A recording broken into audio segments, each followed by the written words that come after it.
Hey, Comic Frontline fans, welcome back. And guys, you are with me, Mike Spider Slayer, and everybody, we are getting ready to do, that is right, a comic book review. This is what we do best here on Comic Frontline. And today we're going to be talking about the Superior Spider-Man issue 27.1.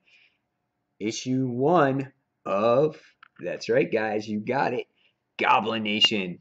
Obviously written by Dan Slott. We all know who writes Superior by now with all the events that have been going on.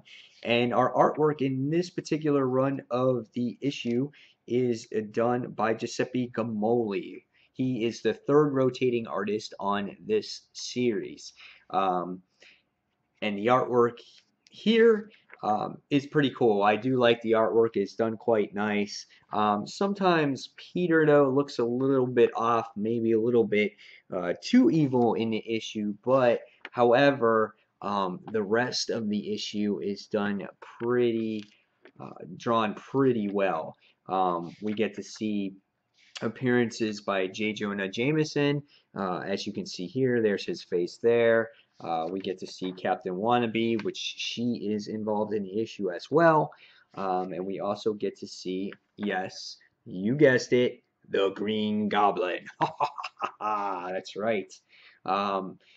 Highly anticipated event. Loved even the introduction to this issue.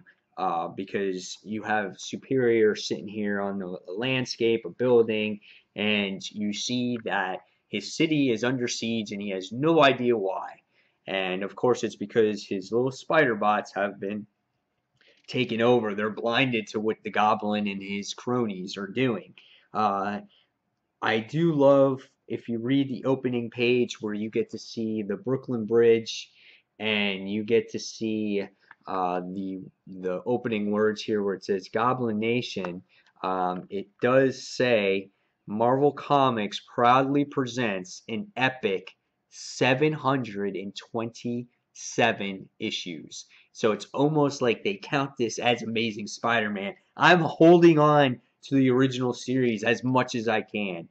But this issue is really fun, has a lot of different elements in here. It starts off in the mindscape, which was really nice to see in the actual issue. You get to see Peter Parker going through his memories, and he actually gets a count of how many memories they are in the issue, and there's about a total of 31 of them.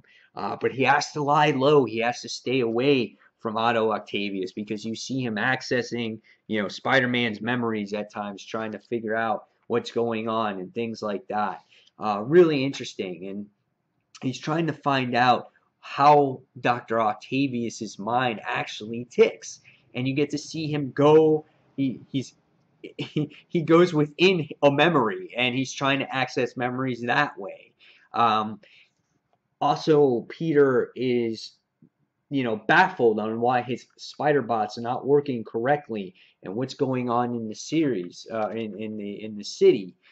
We get to see good dialogue here between Anna Maria and Dr. Otto Octavius, basically talking about him making her a partner to the company and things of that nature.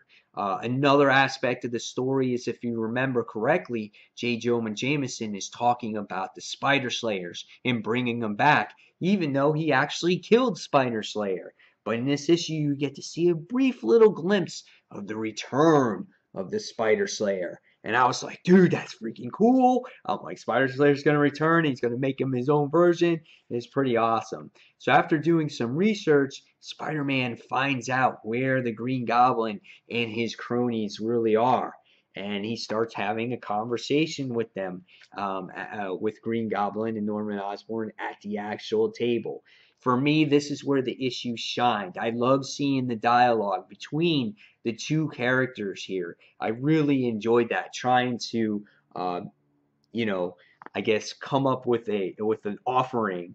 It was pretty cool, like a partnership, and I thought that was really neat. So as the issue, progresses towards the end, you get to see what goes on with Spider-Man and Norman Osborn, the Green Goblin, and we get to see that there's an attack on Spider Island, and the next issue goes The Assault of Spider Islands. Now, even though there wasn't like a ton of stuff in this issue, it was good to see a little bit of everything. You can tell that they did not rush it. They're trying to set things up for the future issues of this. And I loved how we got to see Peter Parker in the mindscape on trying to do whatever he can to stay low, to keep away from Dr.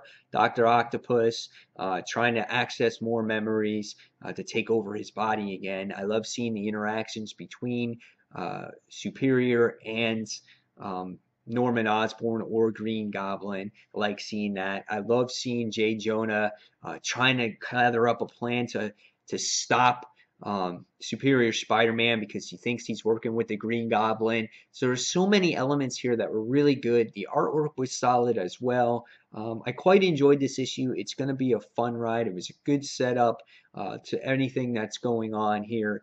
And unfortunately, we did not get to see Carly Cooper in this issue. I would love to see her. And we didn't get to see Mary Jane and how she's going to fit in all this as well. So overall, I'm going to give this issue a 4 out of 5.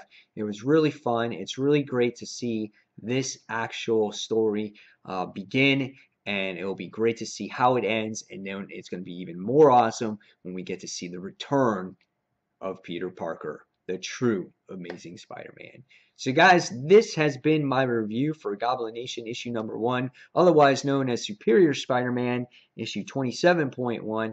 And guys, as always, thank you for watching Comic Frontline, and until the next comic book review, this is Mike Spider Slayer signing off. And guys, thanks for watching. Take care. Bye.